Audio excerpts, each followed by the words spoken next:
I'm inside what's called the Valley Temple on the Giza Plateau. The Sphinx is right back this way. And I'm here by myself. No other tourists. It's absolutely ridiculous, actually, why people are afraid to come to Egypt here at the end of March 2014.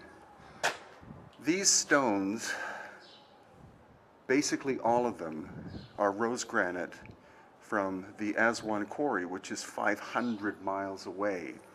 And just get a basic sense of the scale of what you're looking at, the size of them. But not only that, the thing is that this so-called temple is so incredibly ancient and pre-dynastic. It wasn't built by the dynastic Egyptians. This is much, much older, thousands of years older. It's a Comitian site. The Comitian culture existed here long before the dynastic Egyptians ever existed. And the amount of erosion on these stones indicates the antiquity. Not only that, look at the size of them.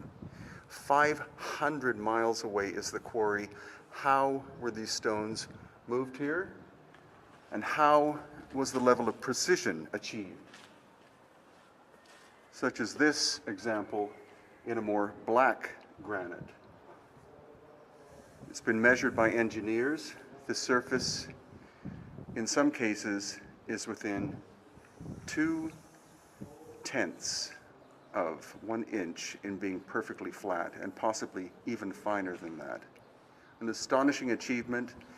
And what we see in Egypt, again, is we see the phenomenal work that the dynastic Egyptians, or the Pharaohs, created, but they inherited a number of structures, and this so-called Valley Temple is one of them. So much as in Peru, the question is, why were these people working in such an incredible scale? Why would you bother working with megalithic size blocks like this?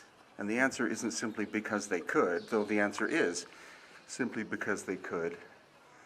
But it has to do with the reasoning that contact between the stones was vital. It's a lot easier to build something with mortar or concrete in between the building blocks or stones, because that means you can build quite quickly. But to have contact upon contact like this, with huge stones like this, means more than simply the idea that they were trying to earthquake-proof something. The contact probably had to do with vibration. They chose pink Aswan granite because of its very high quartz crystal content. And we know that quartz is used in modern electronics because of its vibrational piezoelectric quality.